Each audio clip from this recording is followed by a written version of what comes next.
ఖాళీగా ఉన్న ప్లాట్లు ఏదైతే ఉంటాయో దీన్ని ఐడెంటిఫై చేసి లోకల్‌లో నాగయ్య, ఇమాన్యుయల్ అని చెప్పి ఇద్దరు వ్యక్తులు ఈమె ఇక్కడ ఉండదు ఈ లేడీ అనేది తెలిసి ఈ ప్లాట్‌కి ఒక ఫోర్జరీ డాక్యుమెంట్ ఫస్ట్ తయారు చేస్తారు. ఒక ఫేక్ సేల్ డీడ్ 2005లో ఆమె కొనుక్కున్నట్లుగానే ఆమె దగ్గరున్న డాక్యుమెంట్‌నే ఇంకొక డూప్లికేట్ డాక్యుమెంట్ తయారు చేస్తారు.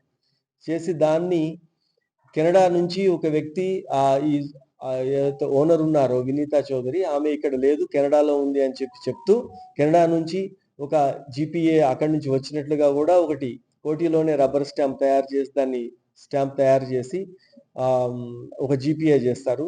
దాన్ని మూసాపేట సబ్ రిజిస్టర్ ఆఫీస్లో వ్యాలిడేట్ చేస్తారు. చేసిన తర్వాత ఈ ట్రాన్సాక్షన్ బయట నమ్మించలేం కాబట్టి ఇంకొక వ్యక్తిని కూడా వెతికి ఈ నేరస్తులకు సంబంధించిన వాళ్ళ కొడుకు యొక్క ఫ్రెండ్ ఉంటుంది ఒక అమ్మాయి, వాళ్ళ మదర్నే తీసుకొని వచ్చి దీంట్లో ఇంపర్సనేటెడ్ గా తీసుకొని వచ్చి ఆమెకు సుభాషినికి అమ్ముతారు ఆ సైడ్ డీడ్. ఆ సుభాషిని దగ్గర నుంచి ఇప్పుడు మనకి విక్టిమ్స్ ఎవరైతే శ్రీనివాస్ రెడ్డి, భరత్ రెడ్డి అని చెప్పి ఎవరైతే కొనుక్కున్నారో 4,26,00,000 పెట్టి జెన్యున్ గానే ఆ మొత్తం మీద ఈ ట్రాన్సాక్షన్ ఫ్లో అంతా కూడా జెన్యున్ గా ప్రొజెక్ట్ చేయడంతో వీళ్ళు లీగల్ ఒపీనియన్ తీసుకొని కూడా వాళ్ళు కొని మోసపోతారు.